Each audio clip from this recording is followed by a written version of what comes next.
नमस्कार साथियों, नवरात्रि का त्योहार चल रहा है, पावन सप्ताह है और रामलीला का भी मौसम चल रहा है। यहीं से कुछ दूर रामलीला मैदान है। आज से 10 साल पहले रामलीला मैदान में भांति भांति के ठग इकट्ठे हुए मंच पर और पूरे देश को नौटंकी करके अपने जाल में फंसाया। मीडिया 24 घंटे उसको कवरेज देता रहा।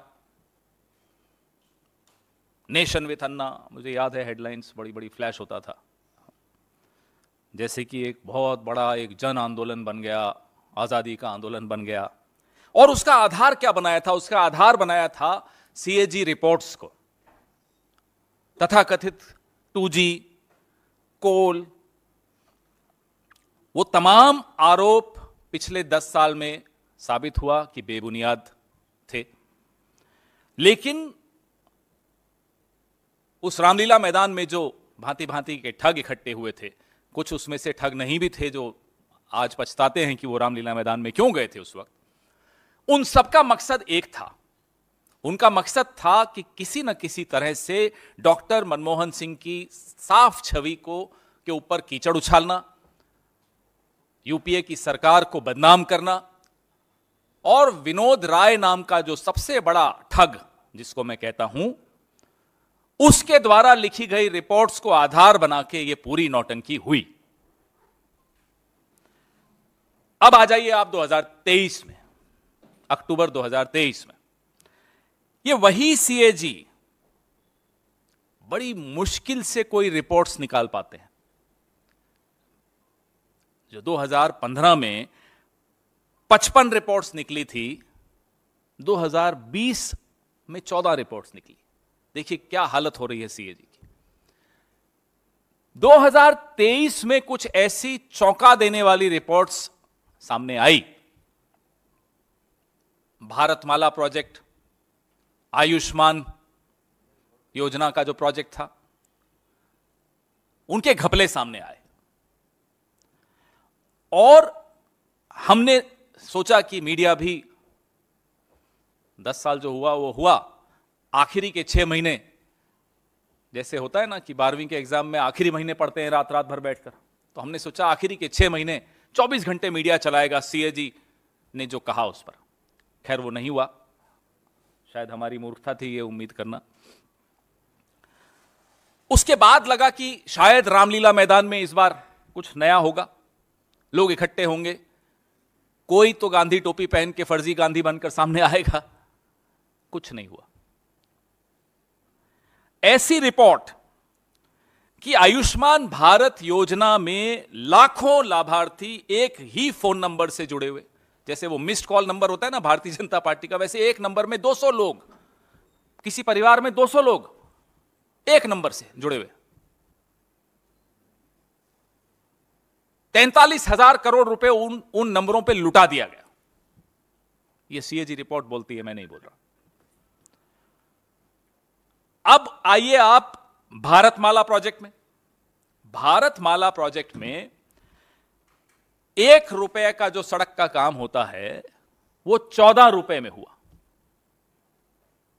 आप आंकड़ा देखिए, 1 रुपए का काम 14 रुपए में हो रहा है और 1 किलोमीटर की सड़क को 4 अलग अलग तरीके से नाप के 4 किलोमीटर बताया जा रहा है। आप धांधली भी देखिए कितनी बेशर्मी से की जा रही। सीएजी रिपोर्ट ने अपना काम बमुश्किल से कुछ किया और सब छोड़िए, सड़क छोड़ दीजिए, आयुष्मान भारत योजना भी छोड़ दीजिए। भगवान राम के नाम पर वोट लेने वालों ने क्या किया कि भगवान राम के घर को नहीं छोड़ा। अयोध्या विकास परियोजना में ठेकेदारों के साथ मिलकर करोड़ों रुपए का फर्जीवाड़ा कर दिया। मैं एक एक करके आपको बता रहा हूं कि क्या सीएजी रिपोर्ट्स में आया था। उड़ान, बड़ी बड़ी स्कीम्स जिनका नाम ले लेकर प्रधानमंत्री जी पूरे दिन प्रचार करते हैं। उड़ान, रेलवे, खादी ग्रामोद्योग, ग्रामीण विकास कहीं नहीं छोड़ा। खाऊंगा भी, खिलाऊंगा भी, अगर बता दोगे तो आपको चुप भी कराऊंगा। अब क्या किया सीएजी के साथ, मैं वो आपको बताता हूं। 3 अधिकारी कुछ दिनों के भीतर, ये रिपोर्ट के सामने आते ही कुछ दिनों के भीतर तीनों अधिकारियों को ट्रांसफर कर दिया गया। अतुराव सिन्हा, अब ये अतुराव सिन्हा जी भारतमाला परियोजना चरण 1, उसमें उन्होंने सीएजी रिपोर्ट के ये प्रभारी थे, जिसमें मैंने आपको बताया 1 रुपए की चीज 14 रुपए में कर दी। अब सिन्हा साहब को तुरंत हटाकर तिरुवनंतपुरम भेज दिया दिल्ली से, जाइए आराम कीजिए, बहुत काम कर लिया आपने। नंबर 2,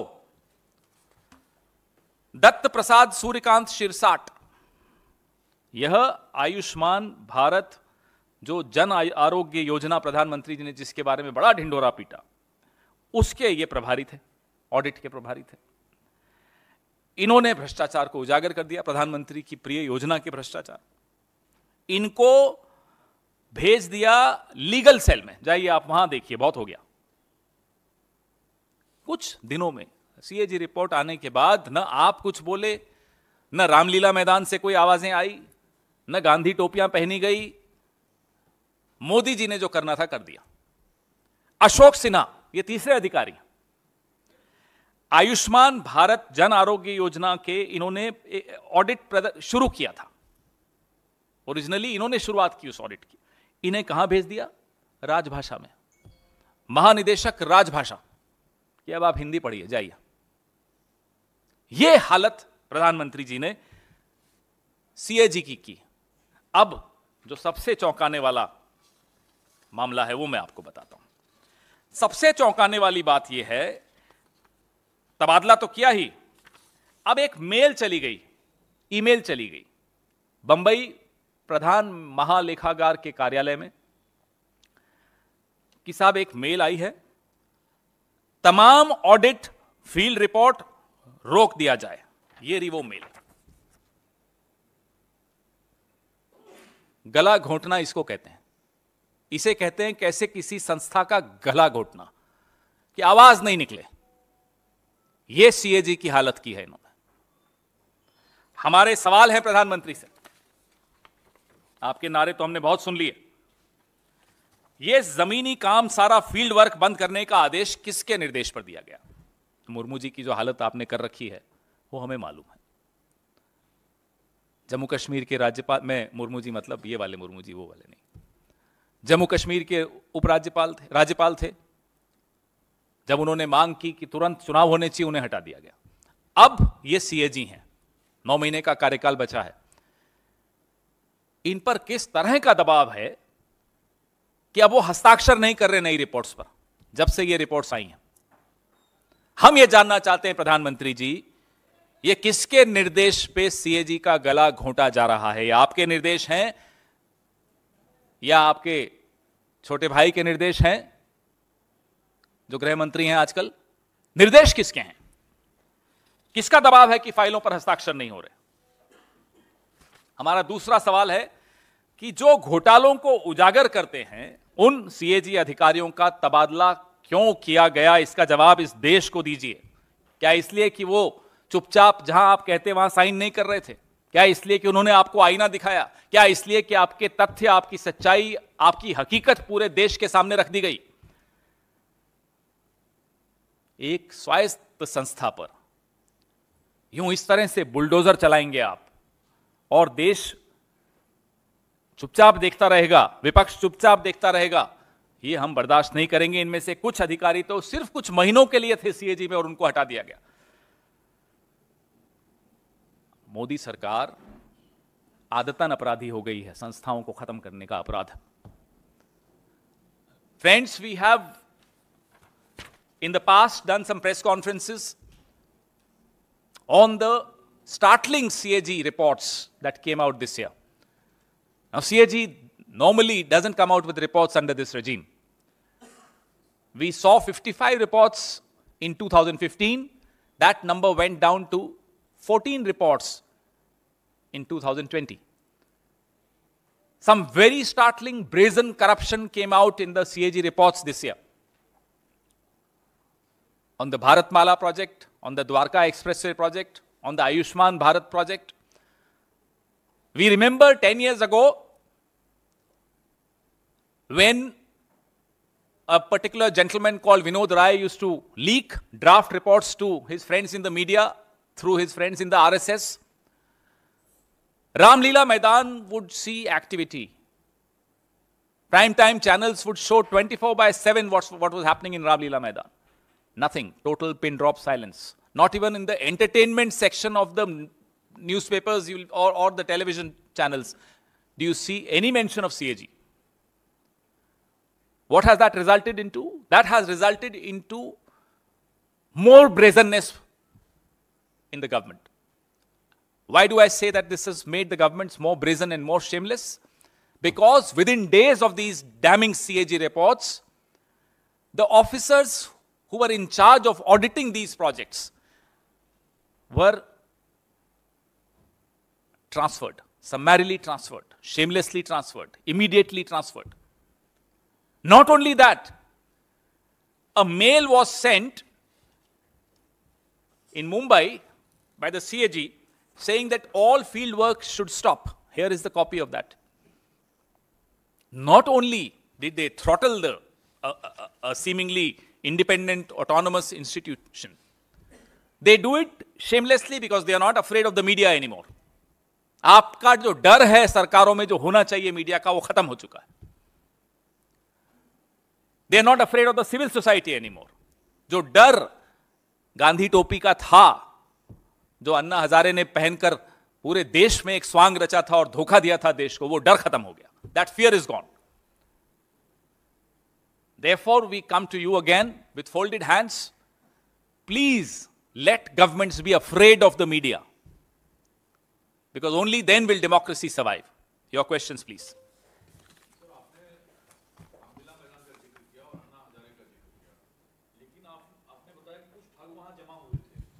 वो ठग कौन थे? दूसरा प्रसंग, आपने कुछ संस्थाओं पर सरकार के मनमानी रवैये का जिक्र किया, लेकिन रामलीला मैदान में जो ठग जमा हुए थे वो कौन थे जिन्होंने अन्ना के नाम का फायदा उठाया? वो आपके सामने है. मैंने कहा कि कुछ ठग थे और कुछ ठग नहीं थे. उनको आभास हुआ कि उन्होंने गलती की, वो अलग हो गए. तो मैंने दोनों बातें आपको बताई. अब आप खुद पता लगाइए कि कौन ठग थे और कौन वो थे जो बेचारे मूर्ख बने, जैसे हम सब मूर्ख बने, आप सब मूर्ख बने. नहीं, अभी क्यों, इसी पे रखिए ना. CAG से क्यों डरते हैं? मोदी डरता है, आप क्यों डरते हो?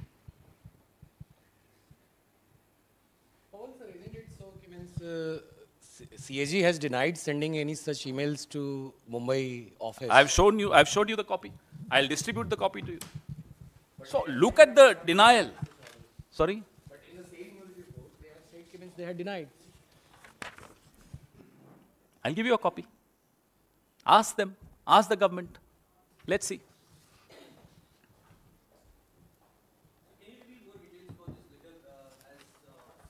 In view of headquarters mail dated 26/9/2023, comprehensive detailed presentation on performance audits and state-specific compliance audits taken up in annual plan 2023-24 has been forwarded to headquarters as directed by them. Pending further clarity in this regard, it is directed that all field audit work related to PAs and SCCAs and TAs may be paused with immediate effect till further orders. Copy भी मिल जाएगी आपको. एक नहीं, मैंने तो आपको पूरी list दे रहा हूं और कड़ी भी है. कई सारी हैं. भारतमाला परियोजना, द्वारका एक्सप्रेसवे, आयुष्मान भारत योजना, NHAI टोल कलेक्शन, अयोध्या विकास परियोजना, ग्रामीण विकास मंत्रालय, HAL, उड़ान स्कीम, रेलवे, खादी ग्रामोद्योग, स्वदेश दर्शन योजना, टी बोर्ड. मैंने आपको 12 का लिस्ट साथ में संलग्न कर रहा हूं.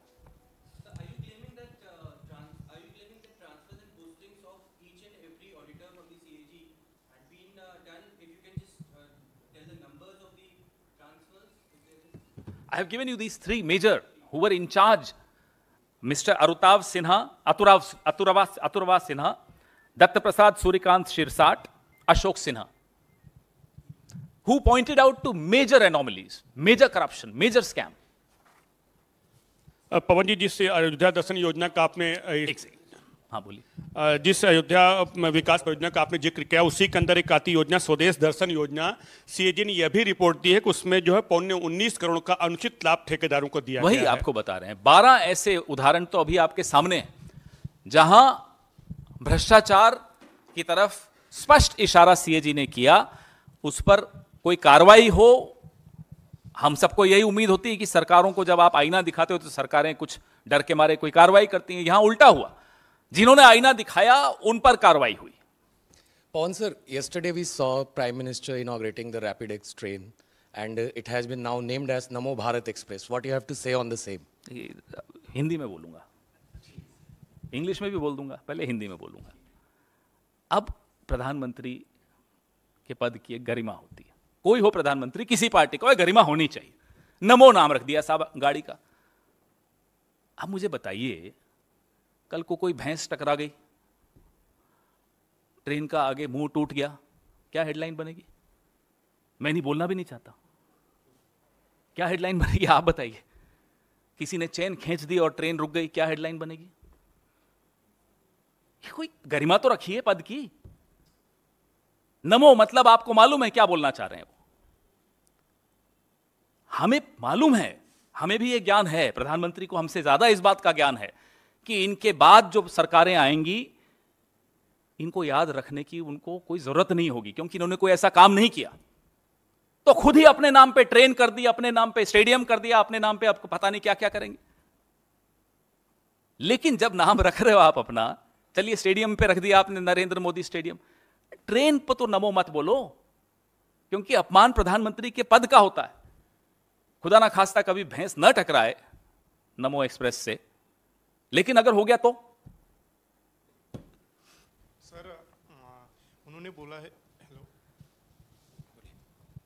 हाँ सर, रिपोर्ट पे वो साइन नहीं करेंगे तो अपनी वो घटनात्मक कामों से दूर जा रहे हैं, ऐसा नहीं लगता आपको?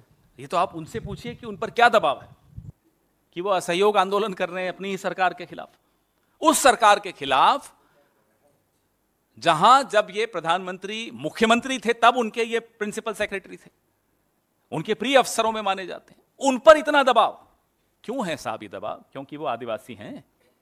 क्या कारण है कि आप उन पर इतना दबाव डाल देते हैं कि आज वो हस्ताक्षर नहीं कर रहे? हो गया साहब? और कोई? हाँ एक सेकंड, अभी हम थोड़ा स्टडी कर लें, उस पर जवाब देंगे जरूर। हाँ जी पवन जी, जो इंडिया गठबंधन में जिस तरह से अखिलेश लगातार तंज कस रहे हैं, आज फिर उनका बयान आया है। कल कमलनाथ जी ने जिस तरह से कहा था कि छोड़िए अखिलेश वखिलेश को, तो क्या लगता है, क्या जो है दूर जो गठबंधन के घटक दल हैं वो दूर जा रहे हैं, या फिर आप समाजवादी पार्टी को मध्य प्रदेश में सीट देंगे? दूर नहीं जा रहा, और पास ही आते जाएंगे आने वाले महीनों में। मोदी जी को उम्मीद है दूर हो जाएंगे, तो वो गलत उम्मीद है। गठबंधन इंडिया का 2024 के लोकसभा चुनावों को लेकर है। अब आप देख रहे हैं कि एक और पार्टी है जिसकी यहां सरकार है दिल्ली में, वो छत्तीसगढ़ में कैंडिडेट खड़ा कर रही है।